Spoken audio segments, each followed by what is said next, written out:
Welcome back to the Business Simple podcast. It's your host, James. I'm here with Oakley Inkersell from Cleaner Cars.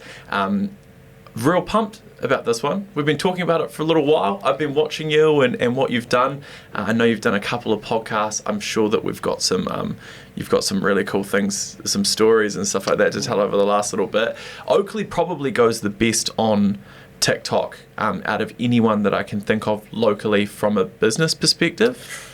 Yeah, apart from from a business perspective, but locally probably have you seen Sophie's out? And that'd probably be similar sort of level. Sure. But which I suppose is is a business doing it. But it's just me filming videos. So. Yeah, cleaning cars. Yeah, cleaning cars. These days I don't even post videos cleaning cars. It's just more just talking shit. Yeah. And showing sort of like the progress on site and just with my life and everything. Yeah. Cool, man. Well, hey, what we typically do, I don't know if you've listened to any of these podcast episodes before, but what we typically do is we kind of go over people's stories up until this point. I'm really interested, right? You're young. How old are you? 21. 21? Yeah. You're out there, like, doing it. You're in the trenches making things happen. In the trenches, absolutely. Yeah. How long have you had Cleaner Cars for? So I started in November 2022 as a side hustle, Fridays watching, straight after dropping out of university. Yeah. So I did that first year of uni in 2022. Studied BCom at UC, majored in marketing and strategy and entrepreneurship. Yeah. Didn't enjoy myself because I felt like I learned less than what I learned in high school. Yeah. Because we did the Young Enterprise scheme in high school, which you're familiar with. Yeah. Really engaging. You get challenged to make a business. And in that last year of high school, I really applied myself because I knew that was my last chance to do something in high school, because the rest of it I was kind of just a class clown and stuffed around as you do as a stupid male. Yeah. And then that last year I knew that I liked business, so I just fully applied myself to business class, and my business, Food Fight, back then, we came first in Canterbury and sixth in the country for that 2021 Young Enterprise Scheme stuff. Yeah. So that gave me the confidence to study business. Yeah, I thought studying it was the right thing to do. Yeah. And then quickly found out after my first year at uni, I was so miserable. I knew it wasn't for me, so I just took the leap. And Alex Hormozy's advice: most people, you have a skill. Realistically, you've done something in your life, and I had cleaned cars, working at Espresso Car Wash the summer holidays, right out of high school. So I just started cleaning cars for neighbours. Yeah, wow. Yeah, posted on Facebook community pages. Yeah. And drummed up a bit of business for really cheap prices, like a third of what we charge now. Yeah. So offer and do a really good job, offered heaps of value for very little, and then just the classic increase price over time as demand increases. Yeah. And then, cool, then after the groups it was TikTok, and then TikTok just took me to all these other opportunities, and Yeah. How good. Did I meet you through that Young Enterprise thing? Yeah, that's to my class and talked. So this is crazy full circle. This is meant, and because did you contact me afterwards? Maybe. I did. Yeah. I sent an email. Oh, this is so funny. I sent an email wanting to intern sort of. Yeah. Just putting myself out there, and I was too I'm a pretty anxious person in general, and back then I just was really anxious and didn't have the confidence to actually come and have a meeting with you. Yeah, sure. And who knows if that happened? I might have had a job. Who knows? Maybe you'd be heading up the TikTok department here. It's funny. Man, that's because I remember that. I remember that. Because I can't be many school students that would have emailed that. Nah. I don't imagine. I did. I'm a really big advocate of the Young Enterprise scheme. Oh, it changed my life. Yeah. I wish I had more time to focus on that stuff. There's this awful dichotomy once you kind of become someone who would actually add some value. I actually went the other day to ARA and I guest lectured in two classes about Google and social media, two separate things, and there was very low engagement, which was kind of disappointing. But one thing that I did think about was how fun the Young Enterprise Scheme stuff was in comparison, because the engagement was so high. You know? Was it for ARA students? Yeah, I went in and talked to their marketing students. Yeah. I should have probably told people about that, but I didn't. They reached out to me. They have a really cool, because I've done a lot of stuff with them through Young Enterprise Scheme and things like that over the years, and they're like, can you come talk to us about this? And I was like, I don't really know that much about SEO, but probably enough to be dangerous, so sure. And then more than the average high school student or teacher would know. Yeah, and then Google AdWords I get, social media I get in a big way, and so I was like, yeah, cool. Man, that is I knew that, but it had just, as I was like pre-considering this interview, I completely slipped my mind. That's mental. I forgot about it too, to be fair, but no, it's full circle. It's funny. Yeah, well, congratulations first Thank off. you. And congratulations to you, because I remember when you came in, you like were a big inspiration, because you were like 22 or 23 then. I think you were early 20s, straight out of like seemed young as normal, grew a business, and now like coming in here, say it's like fucking awesome. Well done. Appreciate it, man. Yeah, it's so sick. If you stay in it for long enough, it happens. Yeah, you don't even need to be that brilliant. And hard work. Yeah. Nice. And so, obviously, that was a sort of a summary of to this point, right, or to the start of Cleaner Cars. Yeah. So you start. You're 21 now. So you started the business. Like, when did it get real serious? When you're in it full time? So, November 22 was like hobby all the way until financial year started in 23. So I just kept it a hobby until then. That's what the accountant advised to do. And then registered on 1st of April, and last year was our first year in business. I had a goal hitting 6 figures, and I did hit 6 figures, and I hired my best mate, so proud of that. Yeah. And but for those first, I guess, 4 months, it was probably like 500 to $1,000 a week. Yeah. And then once it turned into a real business, it was like different, but it doubled, and since it's 5 times that. Yeah. At the moment. Yeah, cool. Roughly. Nice, man. Yeah. It's a company, eh? Yeah. It's getting there. Yeah. Well, I've got 3 boys working at the moment. Yeah. Which is it's a busy day today. Yeah. Usually it's just it's the last couple of weeks have been really all go and up and down. So last week I had my second full-timer start because I got a gig with a car yard for a month. Mm-hmm. It was just full-time work straight for a month.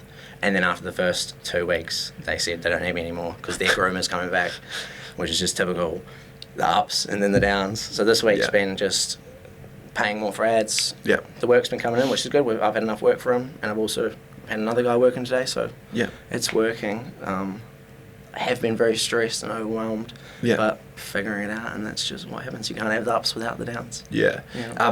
Feel free as well, and I don't know, I had a bit of a loose idea as to where this podcast might go, but if there's anything along that you want to dive into, that could be interesting. I think probably the big thing that I like to think about is, and because this is probably your second January, right? Yeah. But just remember that this time of year as a business owner is shit. Yeah. Like, for everyone else, this is kind of a little bit challenging because they sort of have to reacclimatize to work after their holidays and things like that. If you run a business, you haven't had your 20th of the month invoices cleared, even though they should have been by now. You just floated everyone who's a full-time employee's salary through Christmas when there's no money coming in. Last week was my biggest payroll week, because I've had my biggest payroll week, but no one freaking pays until like weeks later. So I'm this close to having to put some money into the business, and that's just what people don't understand. They think you've got lots of money and that you're doing really well because you pay these people. Yeah. But they get paid, and you don't sometimes for a while. Yeah. So that, just for reference, that doesn't go away. No, just get comfortable. I know. Yeah. It just gets bigger and more scarier. Like, they go from being like, oh, I might have to tip a little bit of personal cash into, I don't have enough personal cash because that's an unreasonable amount of money. With Williams Corp and that put into perspective, like, it is never going to go away. You just got to get used to it. Yeah, and learn how to deal with it. And we're very lucky because of customers like Williams Corp in particular, and you will find these as you continue to grow, that they have a business ethos that aligns with mine. The challenge is, and this is a critical a decision that I had to make when I was at about your stage in business, was whether people pay me or not, what do I want to do? Because it's a really tough one, right? Because you and maybe you think like this, I did for a little bit when I was in my that 22, 23 kind of age, was like, well, no one pays me on time, so how can I be expected to pay anyone else on time, and how can I do that? And obviously wages in a separate category, but what I realized is that I wanted to, and I've had full conversations with not swear words but strong words with different people who've managed our like the way that we pay bills and stuff like that in the organisation, based on the fact that I'm like, we're paying it. I'm like, what that, here's a good example. This is a mint example of this, right? Yeah. So we pay bills on time. It's who we are. We have our clients, and our key clients pay us on time. It's who they are. It's a great system that works really well because the cash flows around. We had a client that owed us 30 grand. We booked $15,000 worth of their services as a part of one of our Christmas parties. They hadn't paid their invoice yet, and I still paid them the 15 grand on the due date. So you can imagine me trying to explain us doing that to my accounts team, and they're like, no, we're not. And I'm like, it's who we are. It's our code. It's how we do things. We're paying their bill. You wind up like it's really tough, man. But it puts an enormous amount of pressure on you. Yeah. I've definitely put cash in more times than I can count. And that's not what you're supposed to do when you have a business, is it? That's not. Yeah, it's so funny. People just don't realise from an outside perspective, especially people my age. Yeah. It's not what you're supposed to do if you think business is what people tell you it is on Instagram. But all of the most successful people that I've had come on this podcast have all done it. Yeah. And you can listen to their episodes. They talk like, I've got mates who lose money every month. Way more money than me, so that's not even, Yeah, that's like, if you haven't smacked up a credit card to make a payroll or emptied a savings account or done something like that, you're probably, And the harder you push, and I know you're growth oriented and you're trying to go uphill, the harder you push, the harder those sorts of things are on you as you go along. So makes complete sense. Yeah, and it puts it into perspective too, especially with the local guys. Like that's why I love like local podcasts, because you hear from people in your city that are doing normal stuff. It's relatable. Christchurch has so many sick people to interview too, and everyone's lovely. Most people that I've done business for are just great people.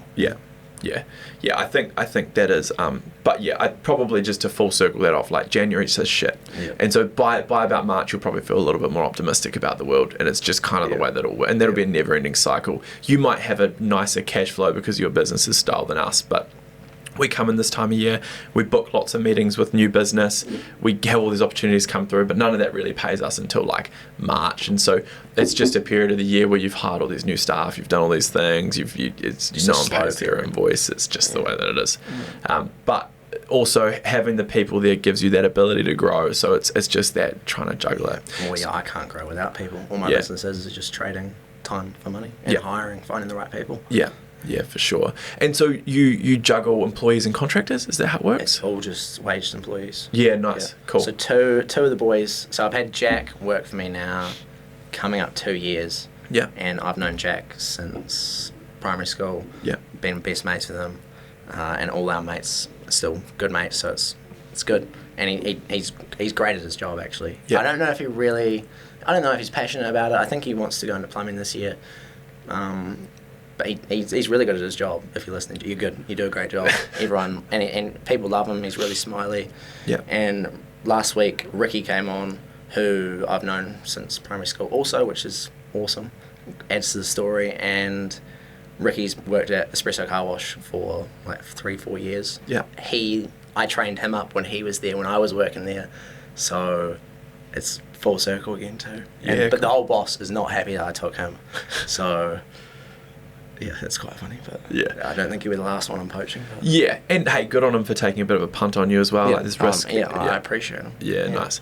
And so, talk to me about, so where are you guys at the moment? So you said you're obviously into 6 figures a year turnover, which is cool. You got a location as well? So last year I signed a 5-year lease to a site on Colombo Street. Mm-hmm.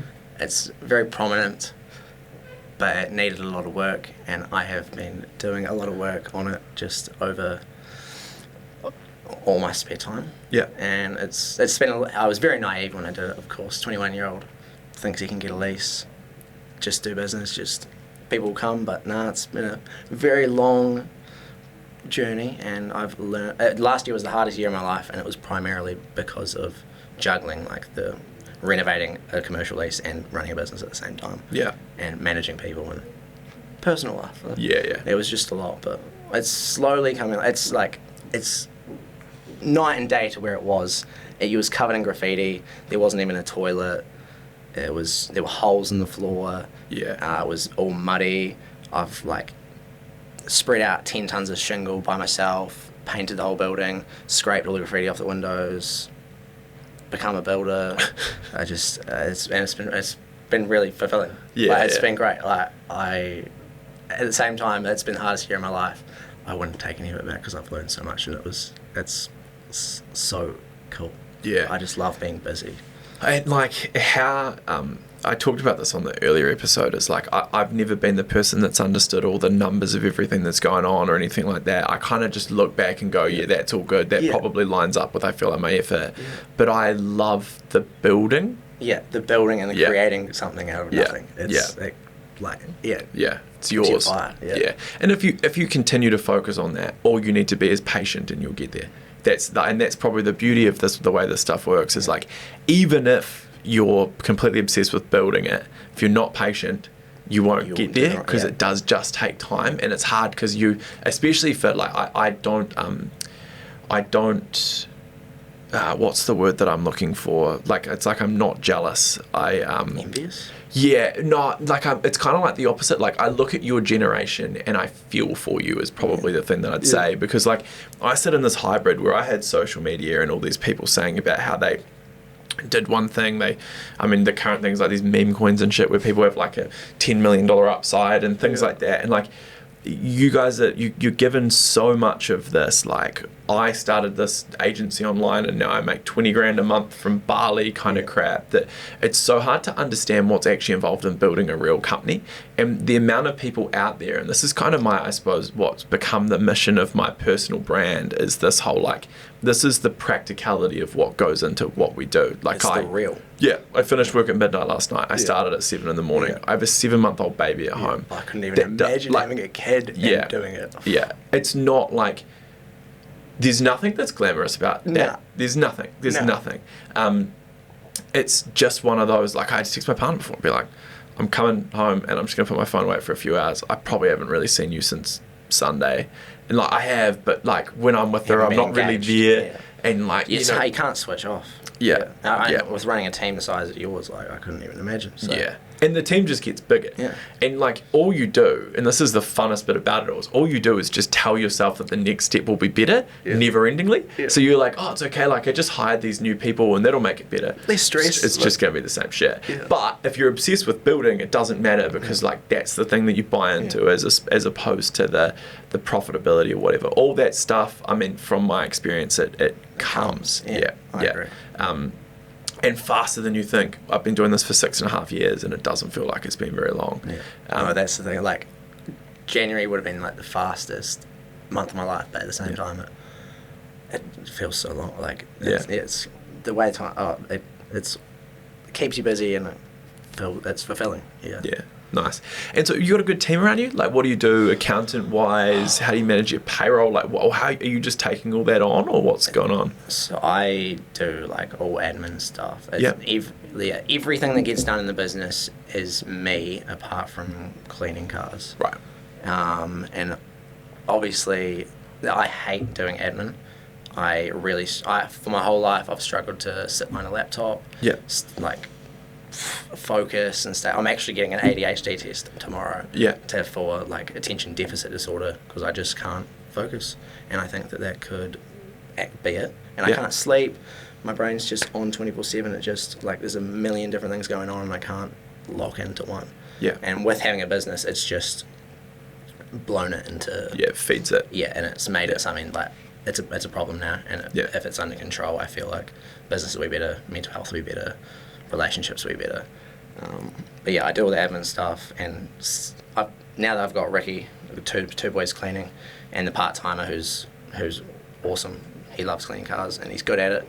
So now that I kind of have more trust in them to do the bulk of the work, I'm trying to do more of the admin during the day instead of having the nights all just that kind of shit, and then you don't have a life.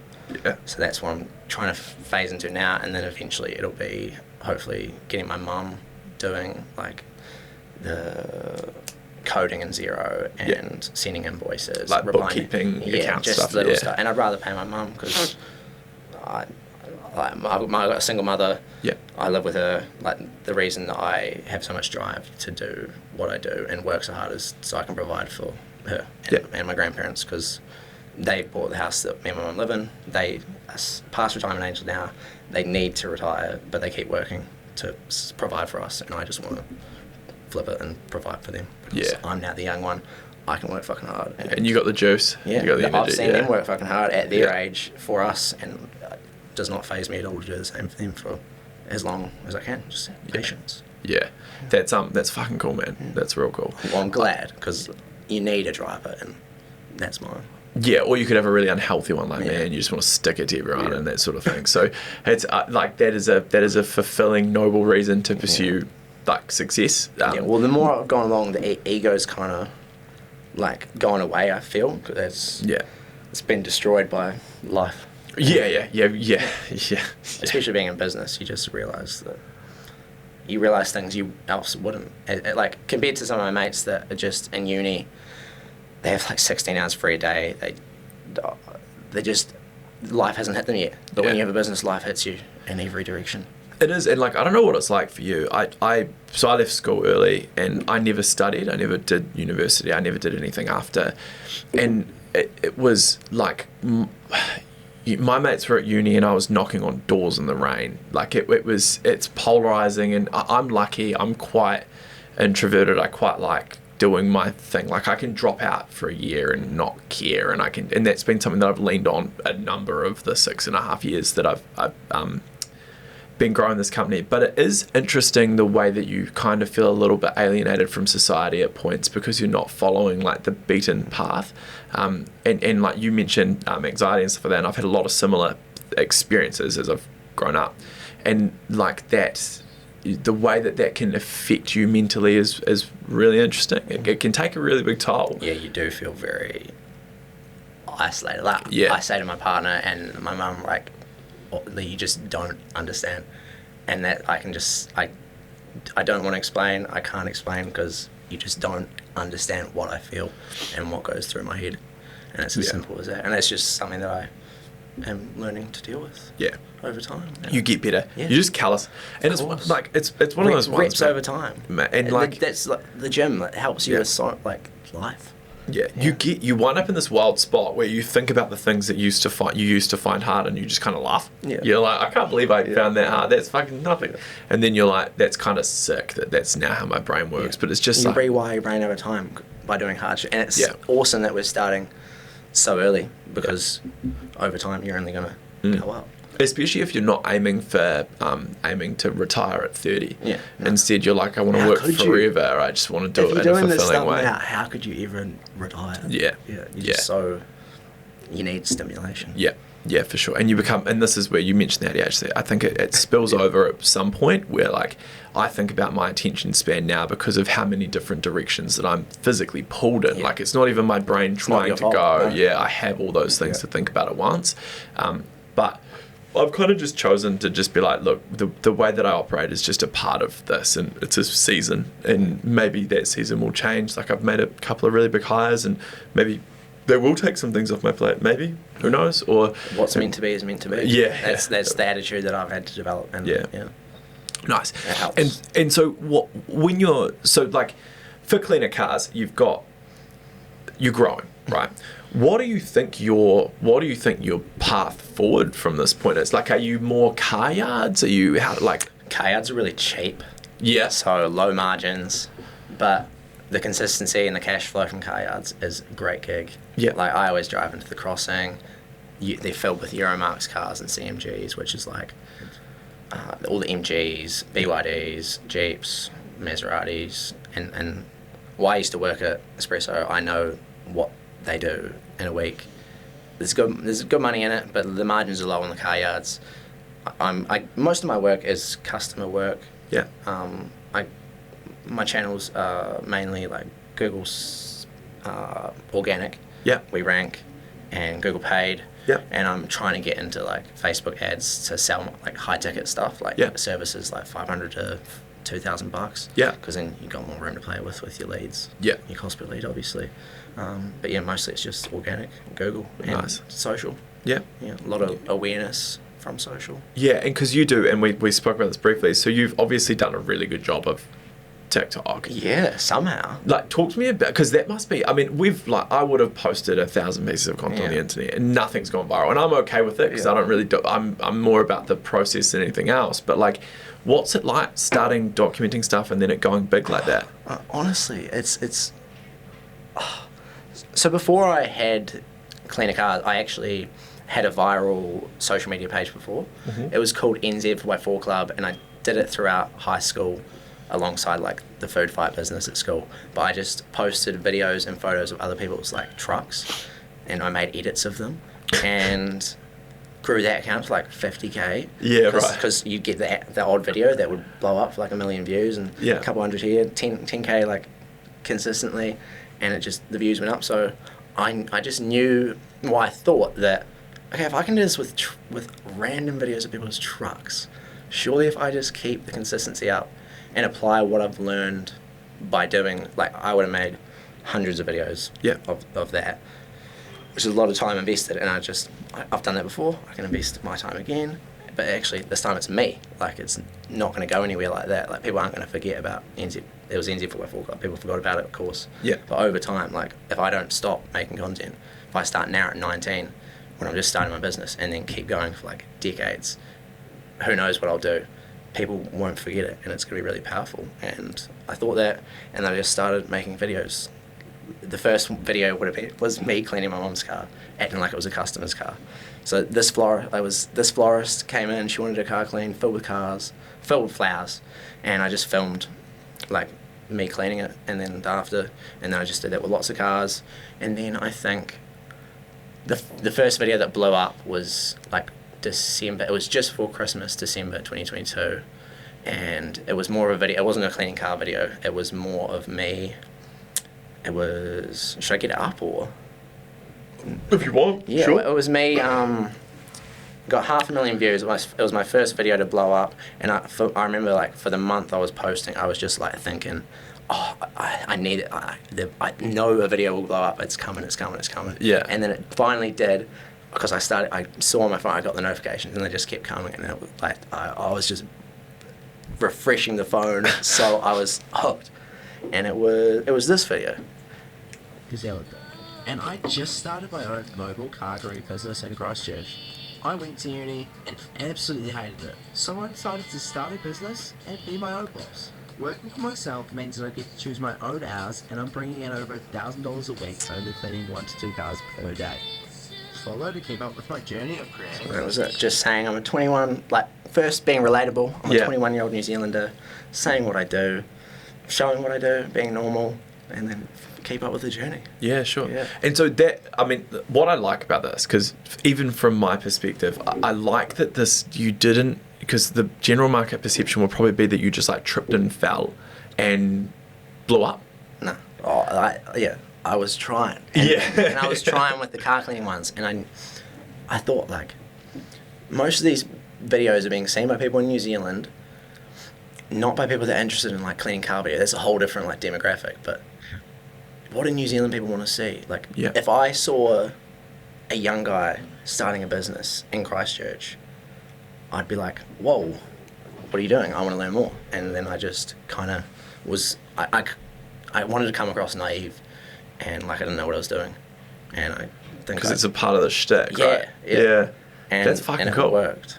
Right. And then I just kept doing it. I still kind of do it now, but I do have more idea what I'm doing. Yeah. And people probably don't fall for it the same way. I don't have the cute factor as much. I'm 20 now, even though I still feel like a teenager. Yeah, you're seasoned. You're so old. It's amazing that.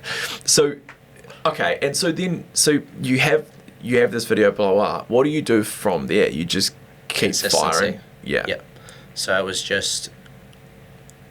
It wasn't the level of consistency I was with NZ4x4 Club, because it took more time filming the videos and editing them. Like some of the video, I used to spend like hours editing a video at the end of the day, and it's not worth it. It ended up not being worth my time.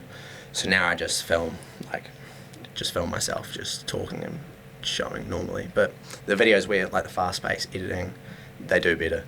But it's a juggle up between the time. But yeah, as you were saying, I just kept being consistent, and then eventually grew it. It's just under 40k now. It's been at that for like a year. I haven't really I've just been nurturing the audience that I have, not really making any viral videos. I haven't been focusing on that, but I know with my story and from if I showed where I was to now, there's stuff there. Yeah. And so are you, because I think like one thing that you've done really well with it is sort of been a little bit more vulnerable, and it comes across as the way that you are like on episodes like this and things like that. And I don't think that at your age I had the emotional intelligence to understand vulnerability as a concept. Like I was hard edge, you know, like and inside I was fucking on fire and terrified. But I just don't like. I've grown up watching people on YouTube, and since KSI, Logan Paul, Jake Paul. I remember watching Jake Paul and Logan Paul when they first made like the videos as teenagers, and KSI same thing, and just seeing where they are now, due to the fact that they're just being themselves, wholeheartedly. And it's just showed me like, and I, as a viewer, I can sit there and be like, okay, that's why I like you, that's why I respect you, that's why I want to watch you. So I just want to be the same, like just honest, vulnerable me. So, and I think that's the best way to be anyway. Yeah.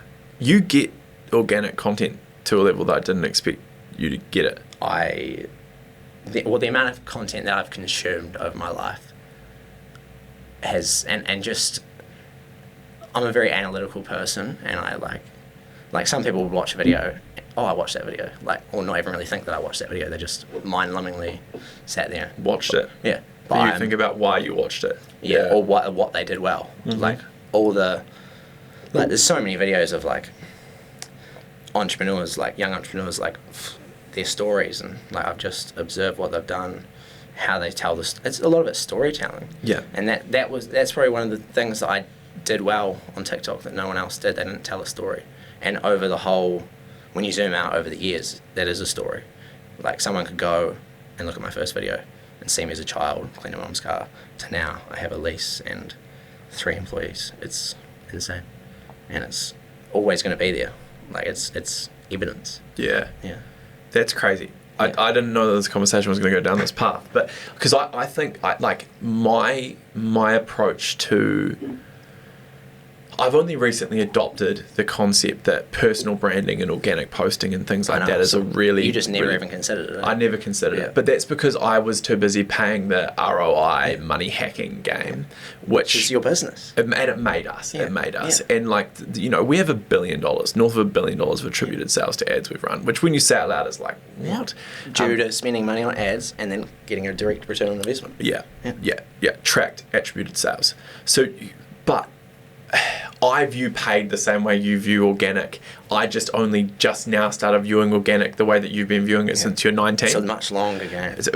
A much longer game. And like what I get, and this has been the really fun thing with, say, like the podcast is a good example, is I'm like, right, okay, there is a gap for high quality, like people especially like you, local people being able to tell their story. I think it's the perfect like time. Like, just example with Sophie, it's out, like, she was one of the first, and there's like a few other girls that do it.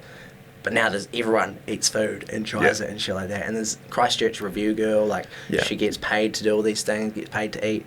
She was one of the first, and now heaps of people do it. Like, it's just, I think it's like the perfect time to like get into content. Yeah. Because New Zealand's always behind. Yeah. You've got Australian influencers like fully at it now, like the Adrian Portelli. Yeah. He's billionaire due to social media, like smashes it. And like New Zealand, I think, is finally...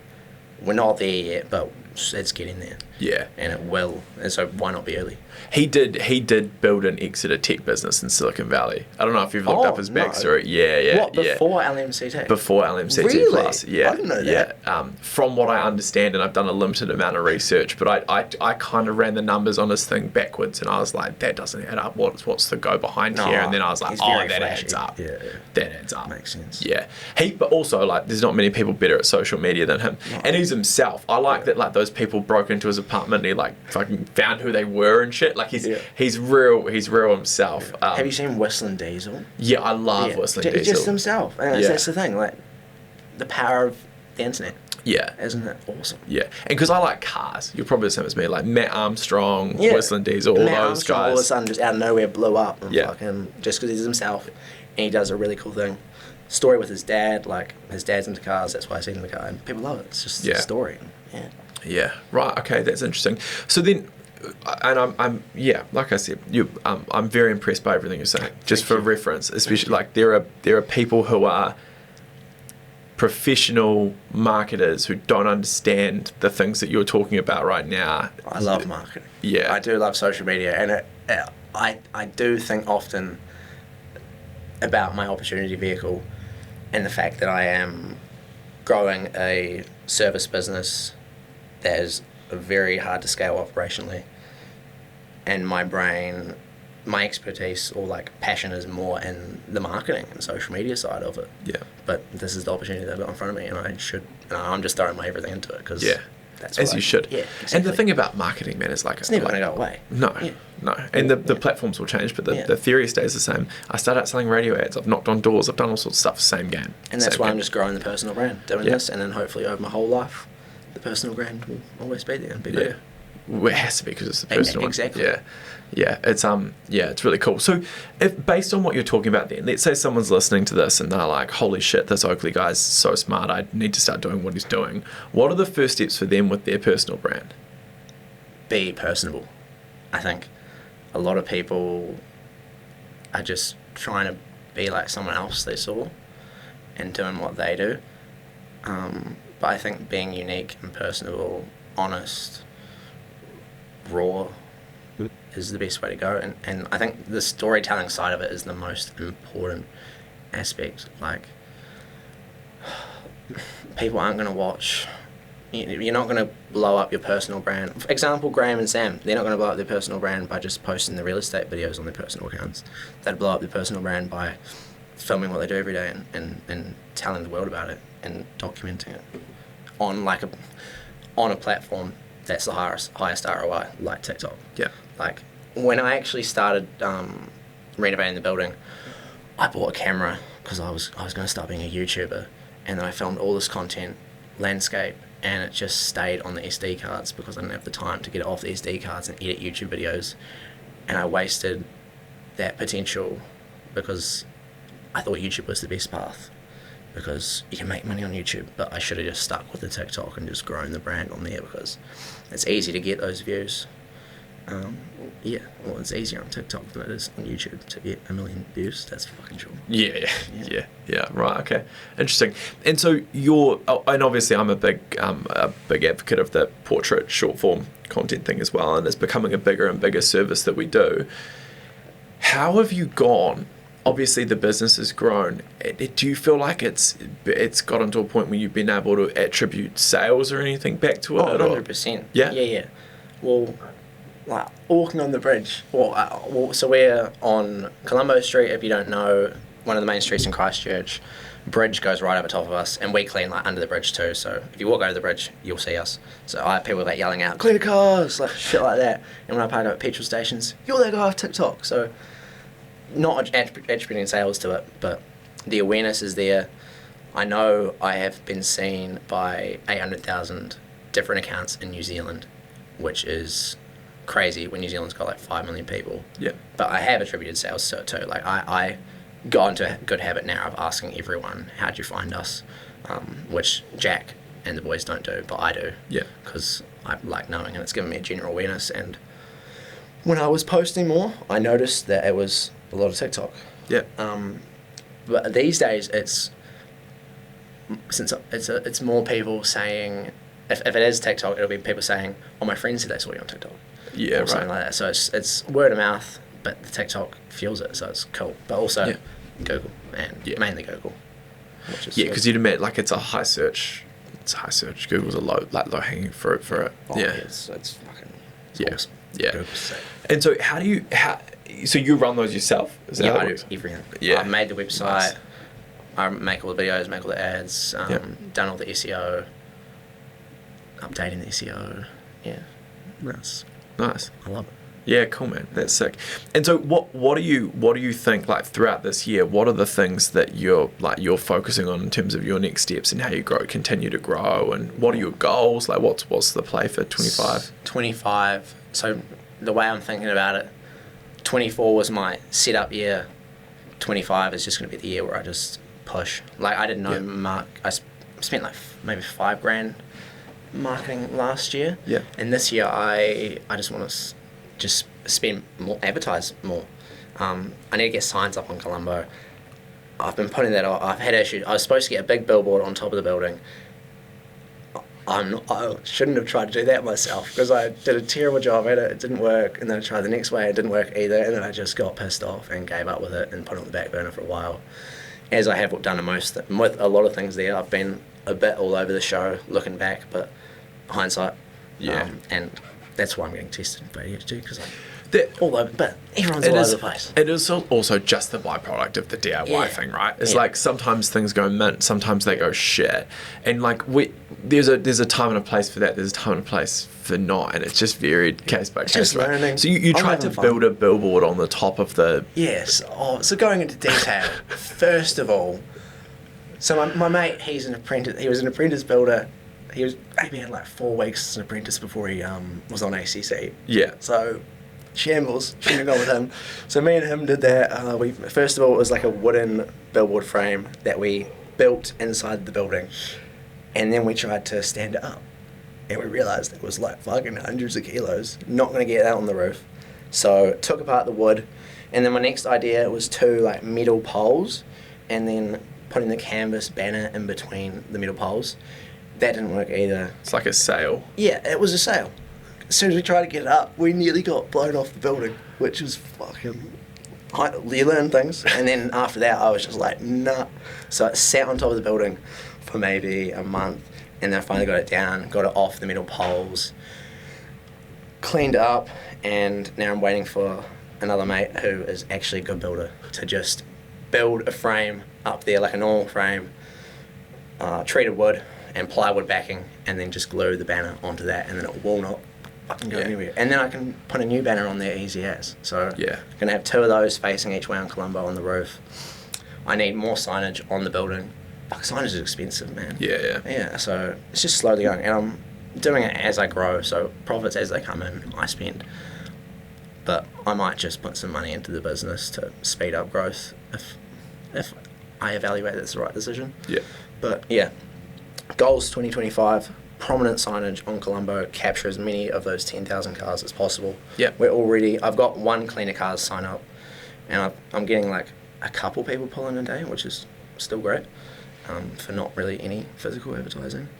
So I have that done, and I want to rank top 3, ideally 1, for car grooming, car detailing, car valet, ceramic coating, Yeah. everything. So just doing lots of optimizing SEO, blog posts, have the best website in Christchurch, the best content, Yeah. more video content, have a system on social media, be more regular, potentially outsource an overseas editor, so then Yeah. my only jobs Filming. in a day is filming what I do, and then they can put it together, send it back to me, 30 to 60 second video, and then I just voice over it. Yeah. Like, and don't overthink it, because that's half my problem. Like, I'll make the video and then I'll have like 100 takes of voiceovers because I just overthink it. Oh, what if I sound like a dick? That's not the right thing, but just stop thinking about that. Yeah. But also remember, man, like you did a really good job and you blew up. So Yeah. maybe the effort that you put into perfecting the product paid off. Exactly. Yeah, no, exactly right. Like, I don't know, I don't think about my Yeah. personal brand, but I haven't reached 800,000 accounts. Yeah. So you just like, Yeah. there's positives and negatives that come either way with it. I think you're pretty active. I think you're doing a whole lot of stuff. I think you should case yourself some slack, man. Yeah. Like, Oh, film a few voiceovers. It's all you never do good. cut yourself some slack, though. Yeah. Yeah. Yeah. But yeah, overall goal, I want to be doing 20k a week. And then that's not my focus. The focus is the things that come under the goal that make that happen. Yeah. Number 1 SEO, prominent advertising that you cannot miss on Colombo Street. Yeah. That's fucking, and my face is on the billboard too, so that's just fucking sick. And yeah, spend money on Facebook to make money. Yeah. I've made ads before. I've had 10-cent clicks. I know I can fucking do it. I just haven't done it.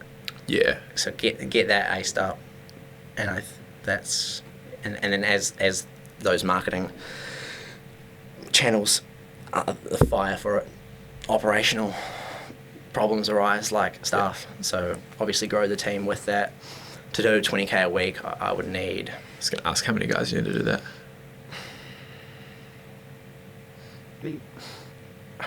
8 workers and probably a manager. Yep. Yeah.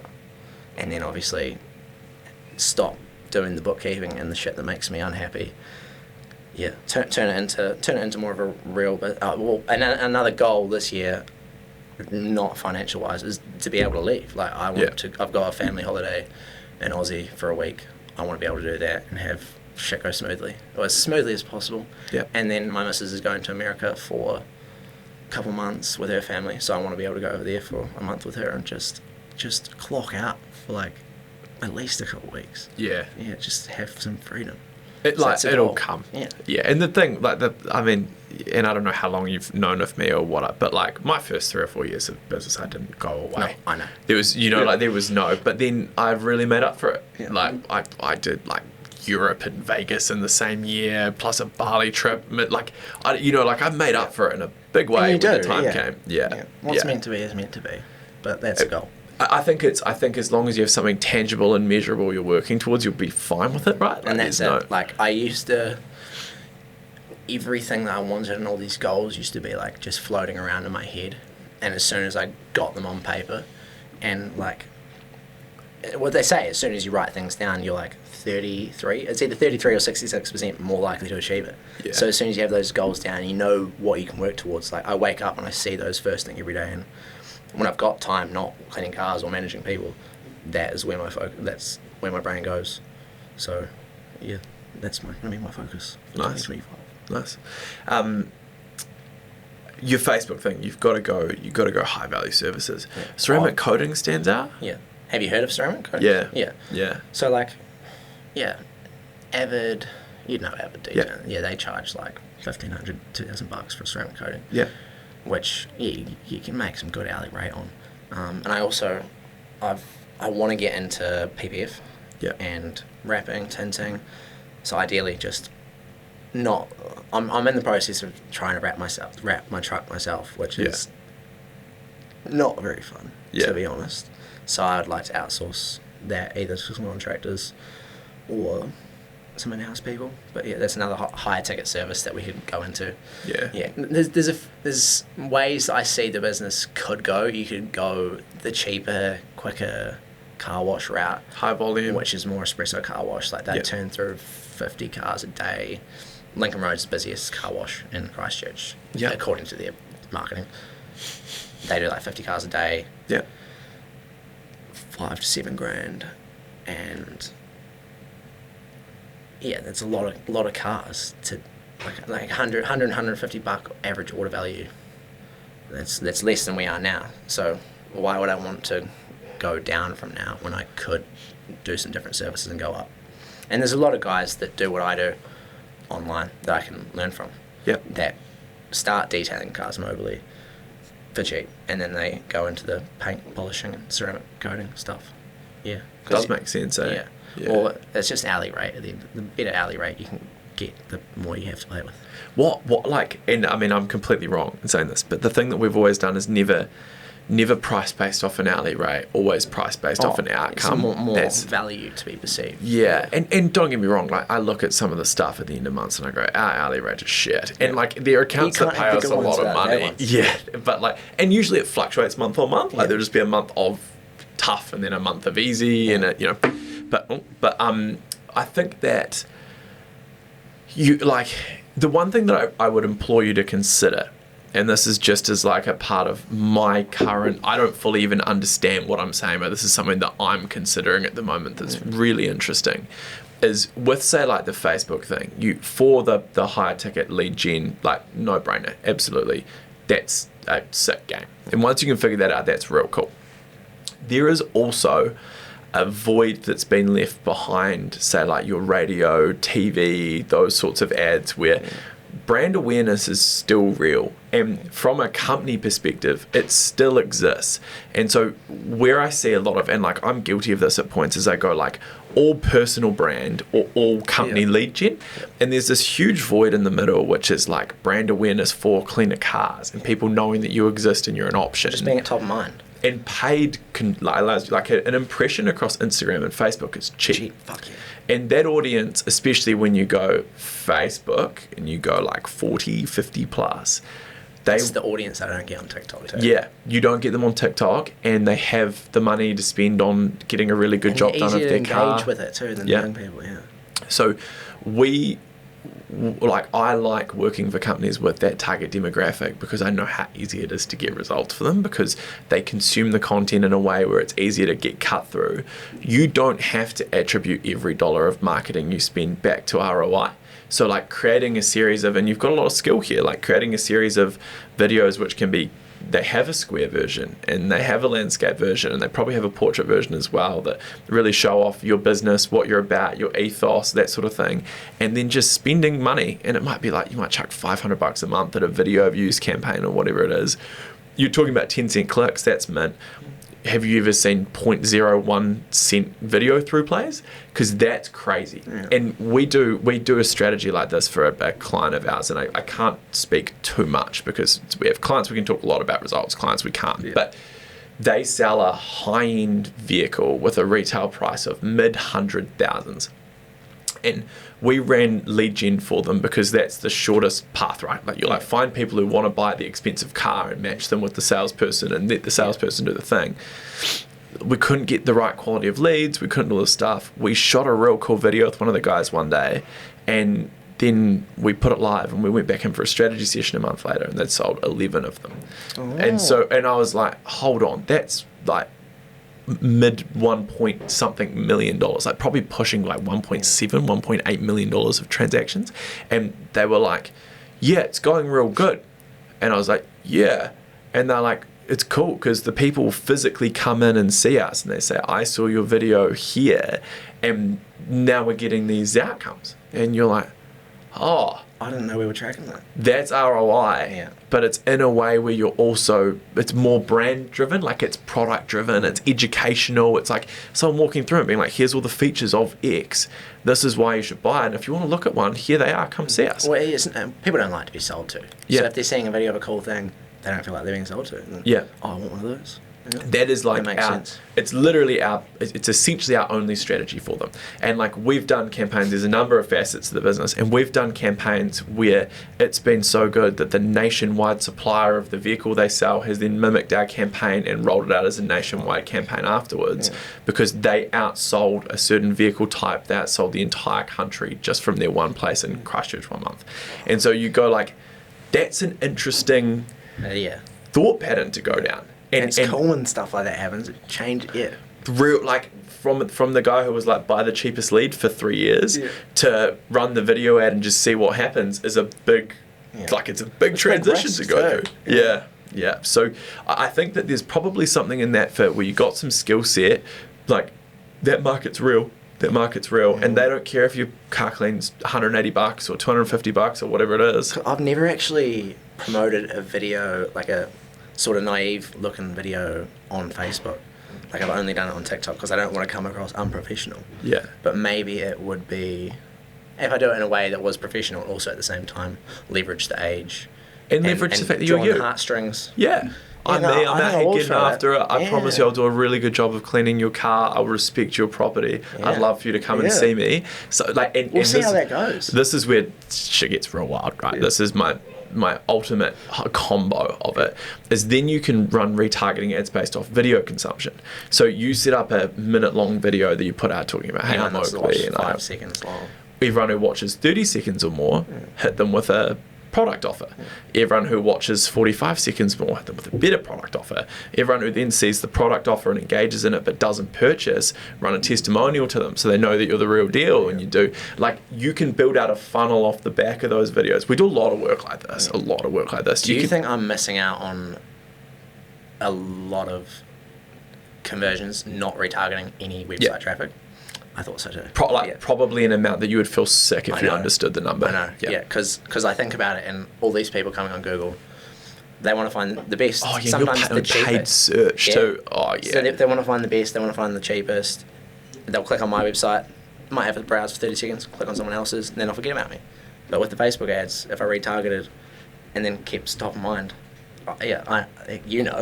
Yeah. So that's another focus. That's Yeah. on the list that I forgot about. Yeah. Like those are, if there's two things, and like the funnel stuff starts to get pretty complex. Yeah. I know that you could probably figure it out. You seem smart enough, Try. but like Yeah. you're But it does getting get to the overwhelming, higher end of like, that's quite specialist work, but website retargeting you could probably get going. If you I've get got a stuck, pixel. I just fucking haven't run any ads. Yeah. Retargeting. yeah. If you get stuck, tell me. I'll help you. What But- ads? What kind of ads would you recommend to retarget? Like With- testimonial? Yeah, with anything on Meta, because of the amount of data that you get back in, I would always just try everything. Like it's just my model for how Do we you do run A/B ads. tests or? I'll tell you what I do, which is slightly lazy, but because of the volume that we put out, it's the most efficient. Yeah, I can imagine. So create a campaign, do 2 to 3 ad sets, 5 different image copy variations. There's a model that I really like where you do like 3 images, 3 headlines, 3 versions of copy, and it produces a shitload of ads. The other side of it, I think, is like 27 or something once you combine them all together. But there's a... I would just basically, if I was you, I would set up a campaign with an ad set. The ad set might be video views 30 days, and then I would do another ad set not video views, website views 30 days, and I might do another one that's like website views 60 days or something. It's a little bit more. You could also go website views 7 days, but I don't know how much website traffic you get in a week. You kind of halve that number. That's the size of the audience. If that's below 1,000 wouldn't be people, worth it, yeah. not worth it. So you go 30 and 60 days. Yeah.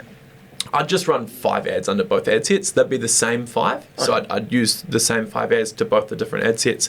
And I'd probably run an exclusion audience on the 60-day one so that they don't get, the frequency doesn't double up too much. So you'd go to website traffic in the last 60 days, excluding the last 30 days, and then you do the last 30 days in a separate audience. I'd do a testimonial. I'd do a video talking about who you are, what you're about, what your company values See are. what one makes I'd best. do a before and after photo. I'd do it, like I'd literally go through all the different ways you could present your product, See and then what I'd works just best. turn it on. And so you've got 10 different messages in market. You could have a reasonably low budget, and you'll still get some, and then what Meta will do is they'll optimize towards the best performing ad by themselves, which means it's low maintenance as well.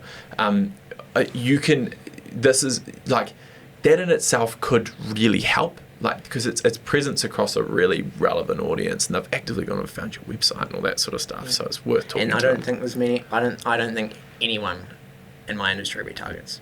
Mm. Well, that's what I love about being in this industry. It's quite easy to shake it up. Like Yeah. it's not. This competition is very stagnant. Yeah. Which is why when one person just did a new website in town, and they like fired me up a bit. Like, maybe you want to do some website work because oh fucking finally, Like yeah. yeah. I'll definitely. Is there a video like length that you try to keep under? Yeah, I don't go over 90 seconds a lot. Yeah. If you can, sorry, don't go over 90 seconds a lot. If you can go sub 30 and still tell Yeah. the story, that's mint. Yeah. If you can go 15, that's even better. But just remember as well, there is leverage in longer form content because of that retargeting. So there's a reason to run a 3-minute long video ad on Facebook. The ones that want to see it will watch it. And if it's a part of an overarching strategy, it makes sense. It's just if that's your only asset that's out there in the market and you've got that, you're kind of missing a few opportunities. So key idea is try fucking everything. Everything you can. So that's just what I haven't been. I've just been spending all my time making this ad, trying to perfect it, and then posting it, and then boom. So Well, how I much just does it need to suck test. when it flops? I know. You spend all this time on it, it doesn't even And work. then, yeah, exactly. I just turn it off and then, fuck, Facebook hasn't worked today. We'll try again next time. Yeah. Yeah. That's what So most if you- people get in the cycle of, like, continuously. So But if I you- obviously know yeah. it. No, you've got a business around it. That's not how it works. If you think about just that, like all you would need to do is create 3 assets, 3 different versions of copy, 3 headlines, and you have 27 individual ads. If you think of like taking copy 1, headline 1, image 1, copy 1, headline 1, image 2. Just that process gives you a... Is it then if- tedious setting up? Like, how long does it kind of take? Yeah, it is. It is. I thought so. Yeah. But that's what kind of put me off. But remember, like, let's say you're setting up new Facebook ads every day, and it might be like 30 minutes a pop. If you spend an hour creating a campaign you don't have to touch for 2 weeks because it optimizes, then it kind of works a little bit better.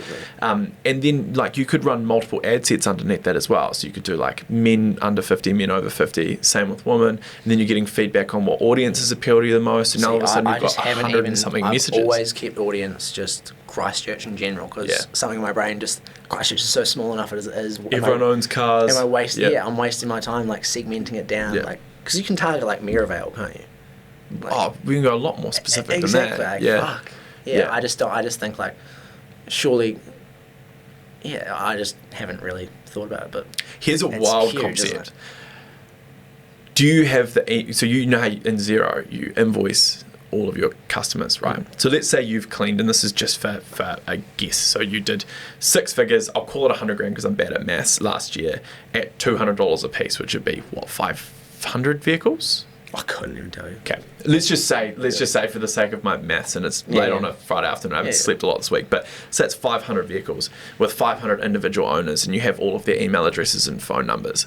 You can take those email addresses and phone numbers, load them into a Facebook or a Meta advertising account.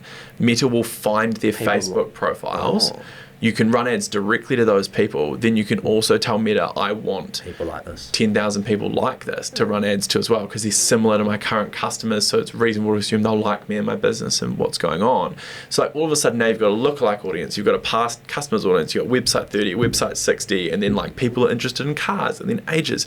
Like the amount of things that you can test is virtually never ending. It's cool, isn't it? I love it, man. Yeah. I love it. And because like when it comes to campaign strategy, I think I sit with the best of them when it comes to digital. Like I just through a repetitions thing. It's not because I'm talented or anything, but You've learned. I've learned over time. You spent a lot of money on ads. I love 20 mil. I love that bit of it. I love the if X plus Y equals Z, then what does X plus X equal? Fuck, it's Z times 3. How do we make Z times 10? Like just the shuffling of stuff Problem is solving. so satisfying. Yeah. Tweaking one little thing and then boom. Yeah, you go like once again. Then you go conversions. Like, do they want to call me? Do they want to go to my website? Do they want to go to a landing page? Do they want to go through a lead form? Me call them? Do they want to go to Messenger? Like the amount of different things you can try. The is amount so of massive. optimization that will go on in here. Yeah, Fuck. yeah. It's well, I mean, we've got 26 people. Yeah. Think about that, like, and they're all pretty busy. But it's the problem that we've got, and you talked about scalability before. The challenge we have is we're so high touch. Our model and our service offering is so high touch that it limits us in terms of having like low price point options, because it doesn't, unless we change our system, it doesn't work. We don't want to change our system. You don't want to have to, it makes And sense. then we're like, you can't just go, all this margin's here now, that's mean. It's because you have to then hire more people to keep up fulfillment. As you grow, you have to keep loading staff in, or else you get behind real quick. It does just mean that we're like, it's hard for an ad person to manage more than 20 accounts. It's really hard, and 40 hours a week is really hard. Whereas I know other people where they're like 100 accounts per ads person or 200 accounts per ads person. But it's just less hands-on. Yeah. And you don't want to go, again, once go a down month. the cheaper business route. Yeah. Like we could just optimize all campaigns once a month and at least quadruple our customer database. But it's just not about that. Yeah, exactly. Yeah. That makes sense. Yeah. Cool, man. So goals, you're going 20 a week, so 7 figures? Yeah, well, that's the goal. Yeah. Aim for the moon, land on the stars. Yeah, nice. Cool. And is there anything else? Well, while you're here, we're sort of an hour in, but is there anything else you want to go over? How's like... No? Nothing really. No. Yeah, cool. Okay, sweet. I've got a closing question for you, which will be a great next thing to go to anyway, which is, if you could go back to the start, so imagine, let's say young enterprise Oakley, just because that's the start of when I met you. But if you could go back to the start, and between now and then, you could change one thing about the way you've done stuff, the way you've approached things, whatever it is, what's one thing you do differently along your journey? What a hard question. Well, it's hard. In life, attitude-wise, I don't really like to have any regrets, because I do believe that everything happens for a reason. If something really shit did happen, I know that it was meant to happen, or I feel that it was meant to happen, and that I was to learn from it. So in my heart, I don't regret anything. I believe everything's happened for a reason, and that I'm in the place where I should be. But I had nothing. No, I just think every fail, every fuck up, everything not going to plan. Almost getting blown off a roof. Yeah, it's all part of it. It is all part of it. What about then, just to phrase, because I agree with what you're saying. Yeah. What about to phrase the question differently? If there was one piece of advice you could give yourself at that age, what would it be? At that age, the amount that you think you're going to work, times it by 10. It doesn't get easier anytime soon. But just fucking stick with it. Like what I say to everyone hard work plus consistency over time, that's the formula for success. Yeah. If this is what you want to call success. But yeah, I'm just fucking having a good time. Yeah. Yeah, I have a lot of passion, purpose, fulfillment, but also stress, anxiety, and problems. Yeah. But it's all part of it. It's just life. Life's a awesome thing. Yeah. I remember, this would have been when I was around your age. This was like just as I'd started Digital Simple. I remember talking to someone, and he said he was older, and he was a used car salesman, and he was like, at this point I'm virtually unemployable. Like, I don't want my car yard that much anymore, but I can't really go and get a job. And I said, I think I'm virtually unemployable as well. And he was like, it's a bit early to say that, but I was probably telling the truth. Yeah. Like, but once if you're in love with the game, that's it. No, I ain't working with anyone else. I'd work for myself for $1 before I'd work for someone else for 200 grand. Because it's all yours. Yeah.